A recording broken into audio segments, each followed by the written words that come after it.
magic and sex are the same current. We are tapping into the primordial pulse that births galaxies, that births babies, that births dreams. So we're exploring in this video the sacred technology, maybe one of the most profound and fundamental spiritual practices that exists for humans in these primal bodies, which is sex magic. And how, as women, awakening our feminine desire opens up the field of creation itself. Now let's remember that sacred sexuality isn't just the product of modern manifestation. No. Nothing is really actually, no spiritual practice that comes from the modern is divorced from the ancient, because it is the wisdom of the earth that moves through humans, the wisdom of harmony that is the Tao, that is nature. So the lineage of sacred sexuality extends back, deeply rooted in ancient Egypt, with Isis and Osiris being the divine masculine and feminine, regenerating, renewing the earth and renewing the body of Osiris. The feminine rebirths the body of her lover through the alchemy of sex. Inanna and Dumuzi, the great goddess who descends deep into the seven gates of the underworld. Through her sacred marriage, she is renewed and rejuvenated through her facing of her shadow and the support of her lover Dumuzi from above. Mary Magdalene and Yeshua, the union of pure divine and eros, the human experience of this body. The Taoist and Tantric mystics throughout the Eastern world have been transforming sexual essence, Jing, into spiritual light through this practice of inner union. So when we practice sex magic, we're not inventing something new. We're just riding the wave, remembering what our ancestors once tended, that the erotic is always sacred technology.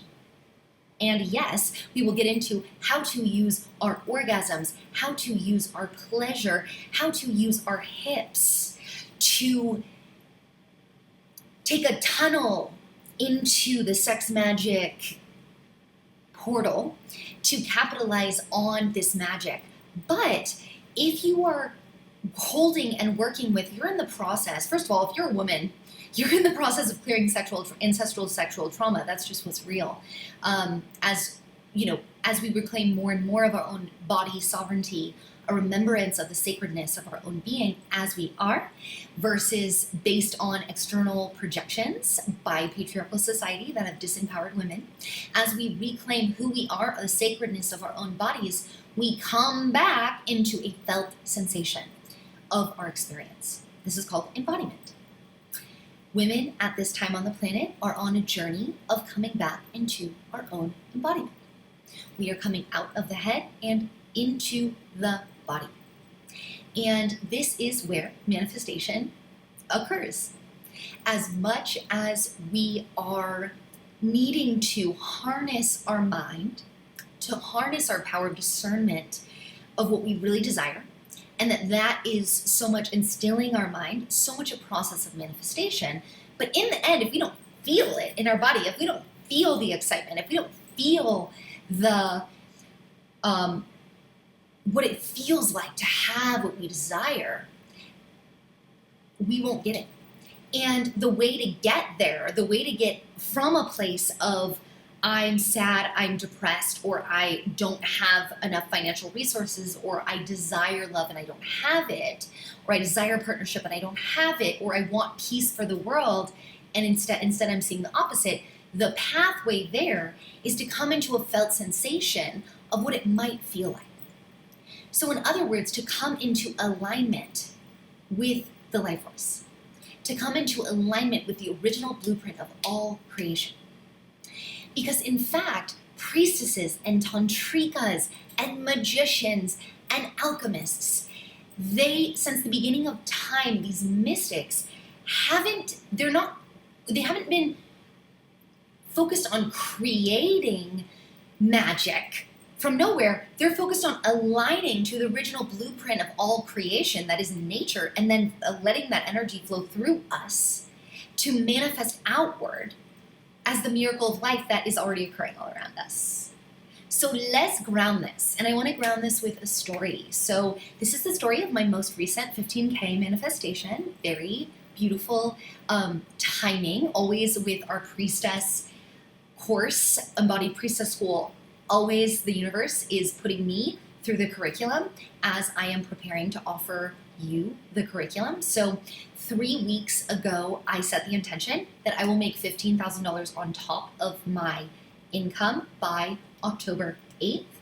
And by October 7th, I had done my math wrong earlier that day, and I had dictated that I had made 14,000, actually number is right here, 14,512, and then I did my math correctly, and it was 15,027.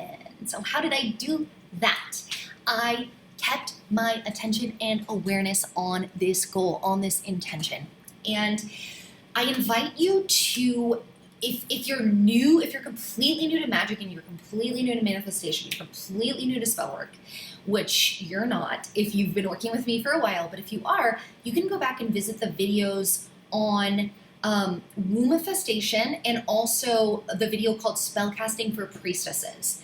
So those 2 videos give a foundation. But when we are stepping into the current of magic, we are wanting to call on the 5 petals of Priestess Spellcasting. So just a quick review. We are, number 1, we desire. What do you desire? This is the main question for women. And we are at a moment in the expansion of human consciousness where so many women are disconnected from what we truly desire. And another way to say that is, what is your intention?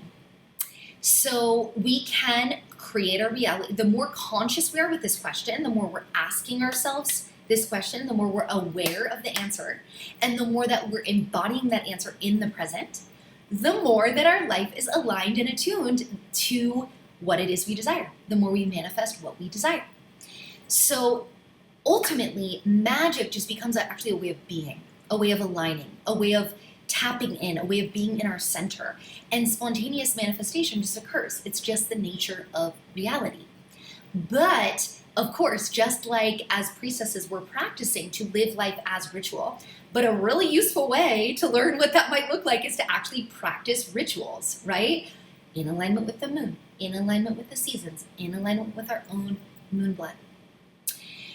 So the other petals, quick review, we have the petal of desire, the petal of alignment, aligning to the universal life force. We have the petal of receptivity. Think about, we'll repeat it always in here, that the womb is the container of manifestation. In the human realm, the womb births life. It creates the world.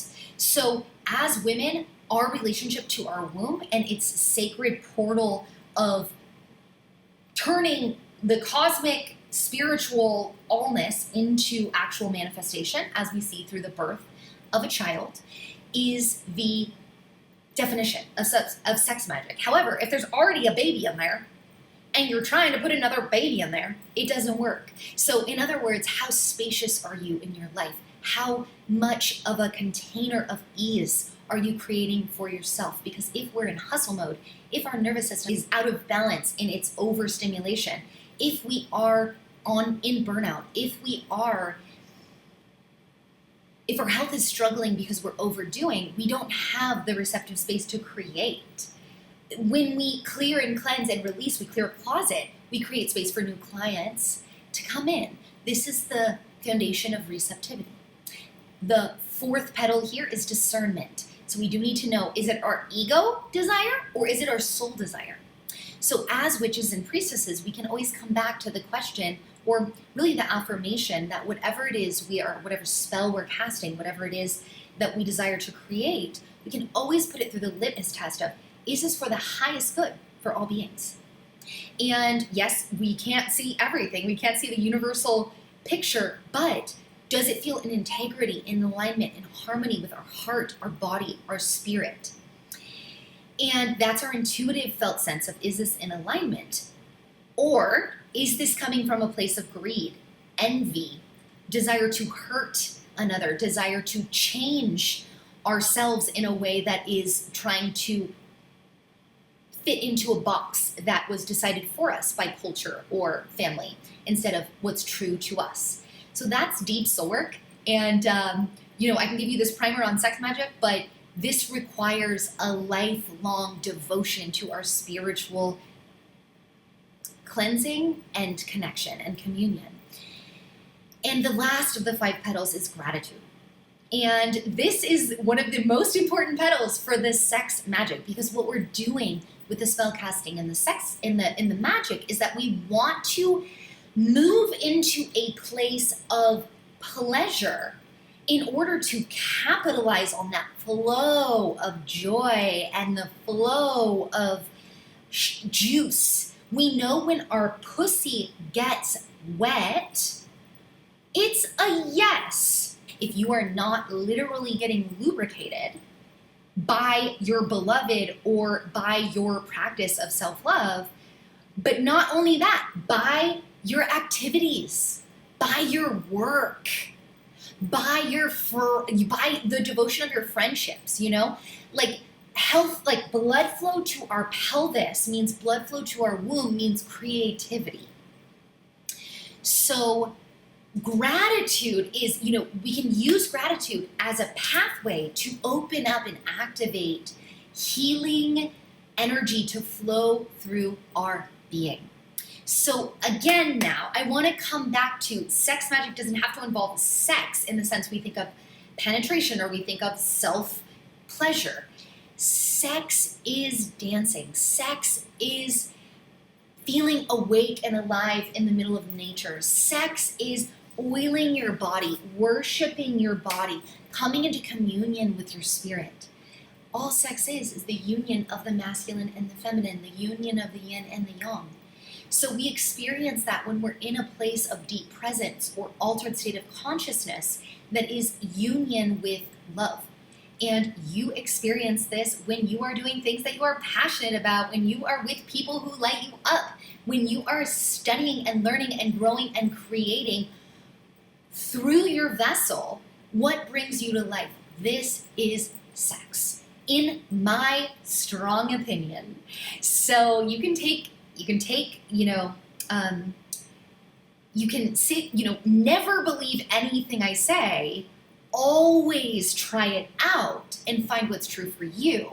But I have found that it's very useful, particularly working with women who, again, most of us have sexual trauma. If it's not from our lifetime, it's from our ancestral line. As we exit the patriarchy at this time, we are really clearing those patterns. So if you are uncomfortable doing physical stimulation or working with a partner to manifest things in your life, you can still do sex magic. And how?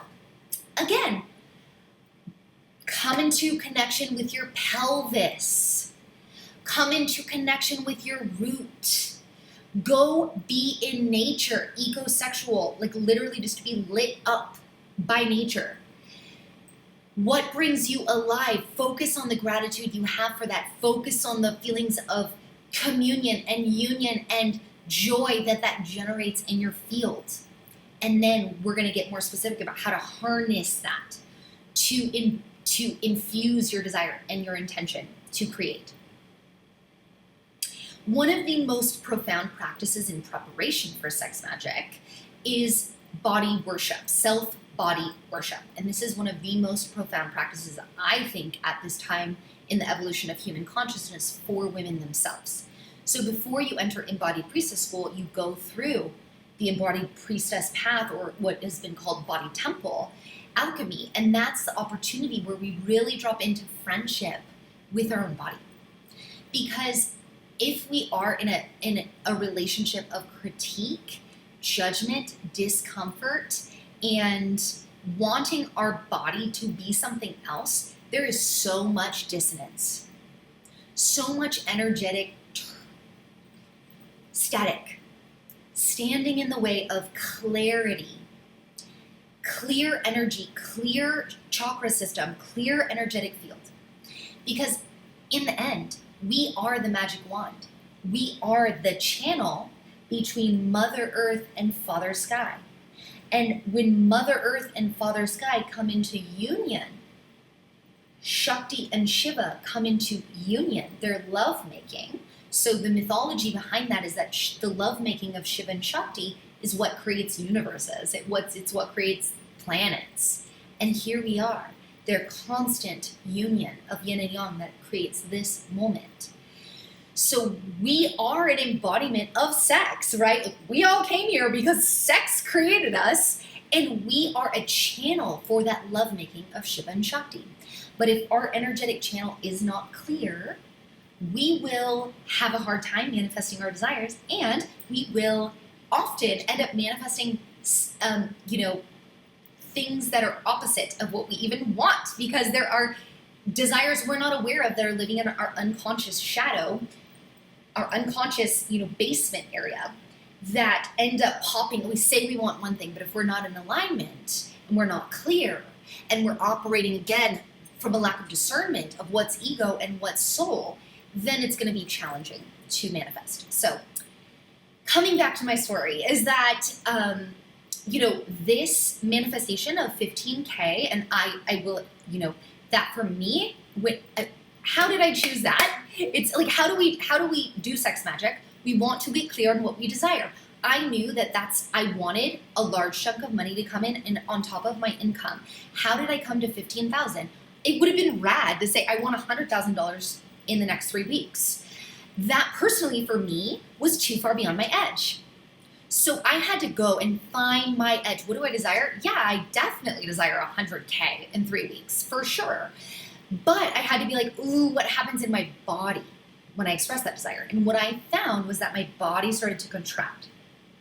So your body is the oracle that tells you where you're at. It's going to help you align to your true desire and to get it clear. Because if it's too much, or it's too general, or it's too little, it won't have the charge, the fuel, the juice to actually come through. So for me, it was like, oh, wouldn't it be cool to receive and create 20K before that time? And I was like, ooh, I don't know. That feels like that would, I don't really know how I would do that. I didn't have to think it out. You don't have to think it out. That's one of the things about manifestation. You don't have to figure it out. You just have to get clear on what it is you want and what it feels like. So when I thought about receiving 15K, I was like, yeah, like that's edgy, but I could totally do that. I could totally see how good that would make me feel. Notice that's the key. When I could feel in my body like, oh, 15K, yeah, I'm going to feel so good when I receive 15K on top of my income in 3 weeks. That felt true in my field. When I said 20K, it felt like, I feel kind of nervous. I kind of shut down. Maybe my body starts to get smaller. That's when we know it's too much. So hopefully we'll just keep expanding our desire and our capacity for desire. But we want to meet ourselves where we're at.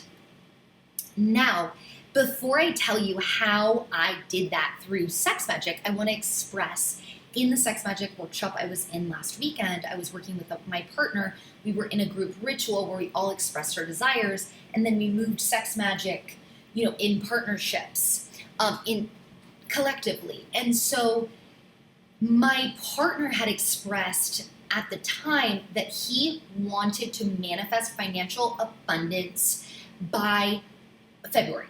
So, okay. He first said, I want to manifest financial peace and abundance. And then me being like the sex magic priestess I was like, we didn't have much time to talk through this, which was the problem. So what do you desire is the main thing. Like, take as much time as you need to sit with what you desire. But he said, I want financial peace and abundance. And I said, I was trying to help him, get down to the nitty gritty, by when? What does that look like? How much does that look like?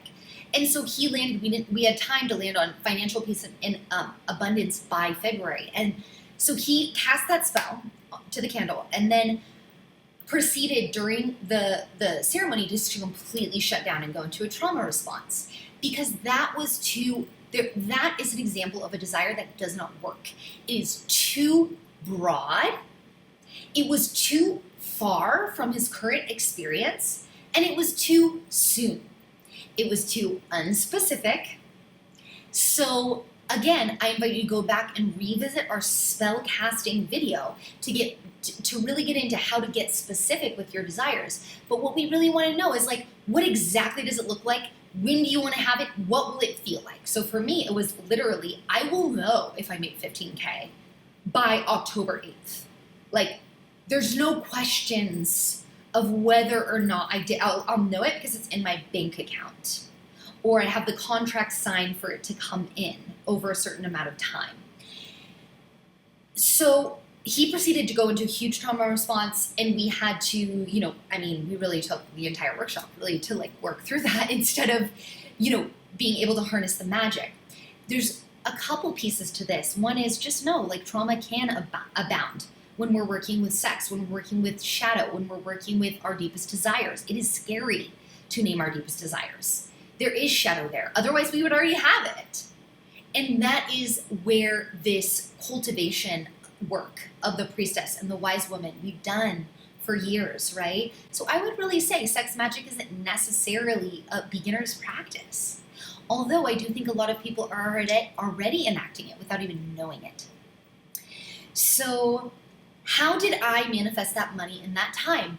When I was moving energy in my body, I was thinking about it. So I wrote down my intention, I posted it on my computer. I wrote down my intention, I put it on under my altar. I wrote down my intention, I put it in my prayer box. I dance a few times every week. Every time I was dancing in my bliss, once I got to that bliss state, I was like, oh, I'm so grateful I'm going to receive $15,000 by October 8th. It's going to feel so good to receive that money. I can't wait to see what women come into my life. So I figured it would be through clients or people signing up for my retreat. What women are going to come to me. I'm so excited to meet them. I wonder what they're like. So even that phrase, I wonder, is so potent in sex magic. Opening the field of possibility and getting excited about it. So I would do that when I was dancing. I did that when I was body oiling. I did that when I was in my self-body worship, which for me looks like body oiling and speaking positive affirmations to my body. So I was speaking my intention into my body as I would rub my body with oil every night, or I would massage my feet with lotion every night.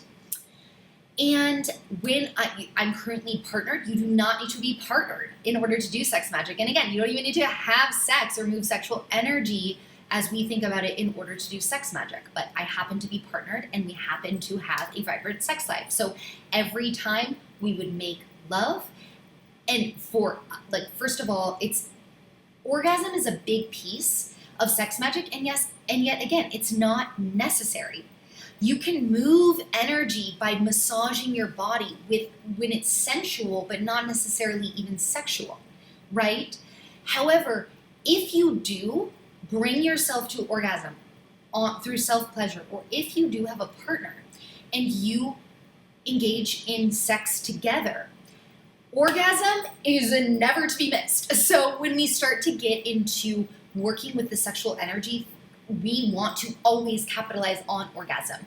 Yes, you can actually absolutely stay in the resonance of, I'm receiving this by this date, as you're making love, being as present as possible in that moment, and being authentic about feeling the feels. So if you're in your intention and it doesn't feel good in your body, that's not gonna work.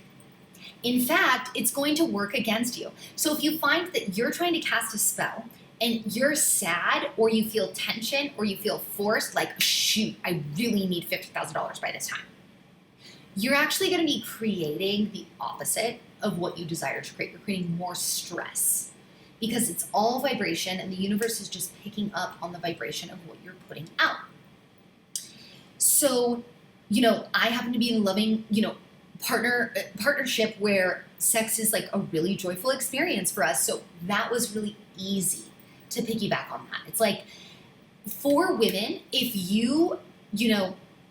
there's the working with the feminine orgasm, there's working with the masculine orgasm, which, really both genders can have either type of orgasm. The feminine orgasm is the rolling waves of pleasure. that peak and then dip and peak and dip. The masculine is the sharp point that comes to the peak and then release. And again, these are different types of orgasms that women can have, and men can even move into this elongated bliss orgasm through sex, through tantric sex, through sex practices. But to keep it simple for our practice, for our purposes today, for sure, as a woman, if you sleep with men, never waste his orgasm. Because his seed, it's like, as a woman, you can orgasm 100 times, but if you don't get semen in your womb, like, you're not gonna birth a child. You can birth tons of things through your orgasms. You can birth like everything you desire through your orgasm. You can ride the wave and really stay attuned to your desires through orgasm, but you're never going to birth a child. And, the child doesn't have to literally be a child. It can be the child of, your, whatever it is you're creating, your business, your finances, your healthy relationships, your full expression, your creativity, your art, whatever it is you desire. So never waste your man's seed. Never let his seed be expressed without an intention, either within yourself or, if it's part of your partnership, spoken overtly through you. And the peak of that would be you both connect with a shared intention, and you speak it, visualize it, imagine it together as you're making love.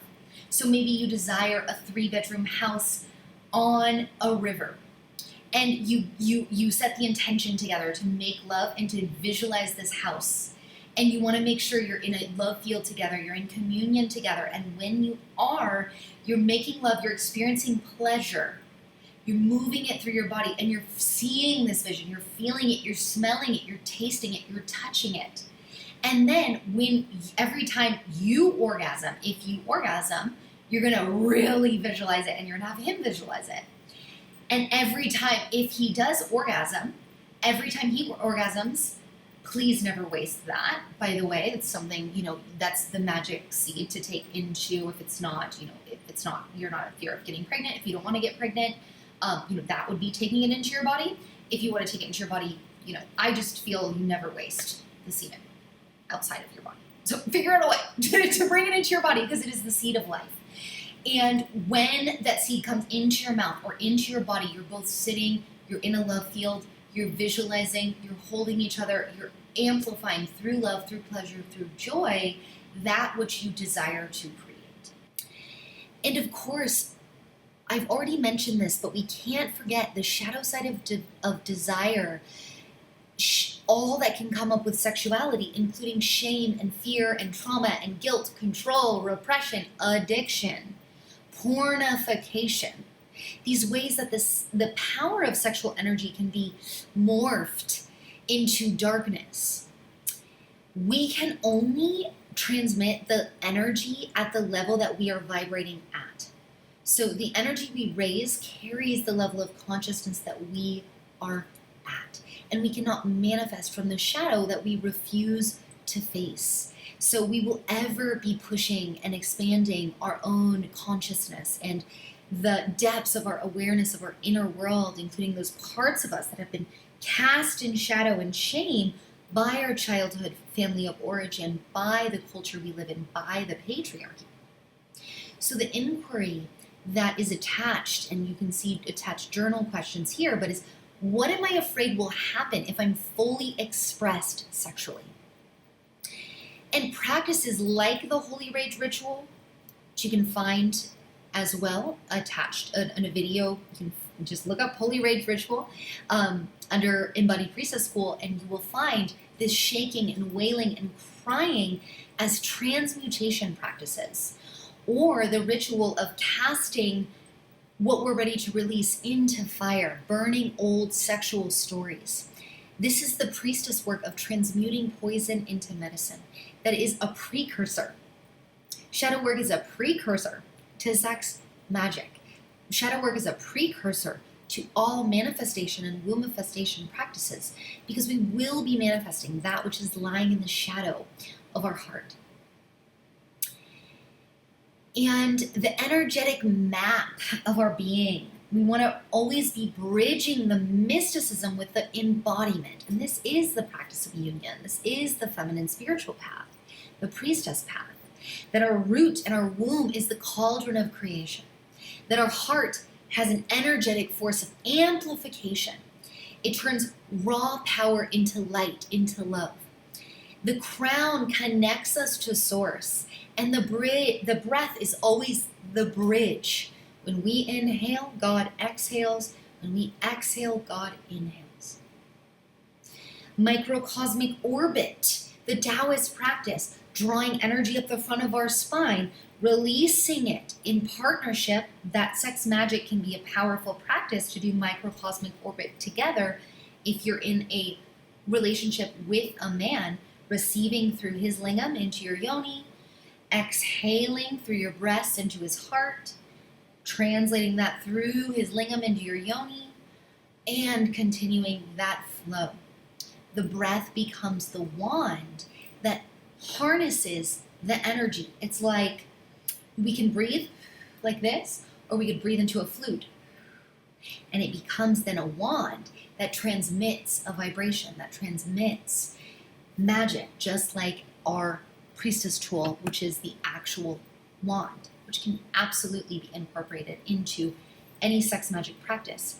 Even if you're alone and dancing, you can even just be holding it, right? And that's going to be amplifying a reminder of your own power to create. So I think that's it, except that we want to make sure that when you're involved in any manifestation practice or any sex magic practice, we always want to make sure that we're tending to the roots.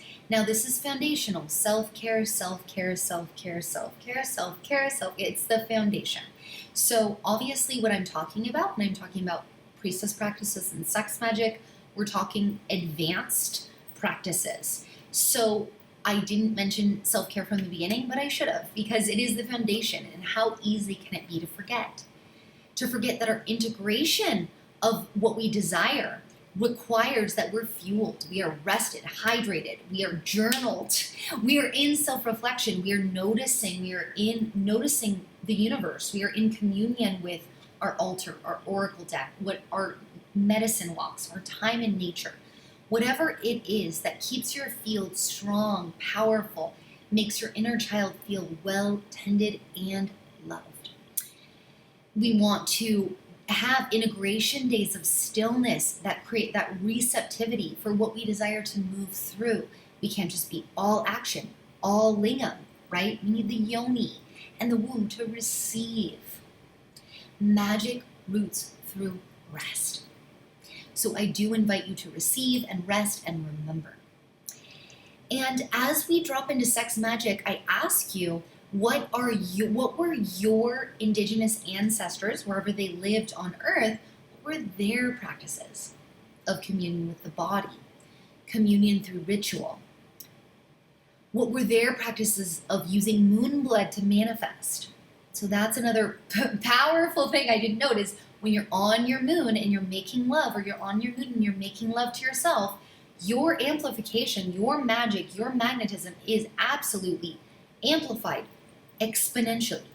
So use the blood wisely, whether you're using it in a ritual and you're saying a prayer of, I always with my moon blood, and you can find this in the moon blood videos, but I always say, may this blood be an offering to the benefit of all beings. So whether you're, always doing that with your moon blood, for sure, because it's for the benefit of all. It's a gift from the mother to the all. But also you can speak your desire as you use your moon blood in ritual, even just offering it to the earth, the most simple and foundational of all feminine practice. Remembering that sex is innocent. It is play. It is like children are so sexual. They are so sensual. They are so in the moment. And we reclaim our erotic innocence. When we do, we heal the world's relationship to creation itself and the world's relationship to the feminine. So let's close with affirming that sex magic is not performance. There's nowhere to go except into your own sacred heart. Sex magic is a prayer.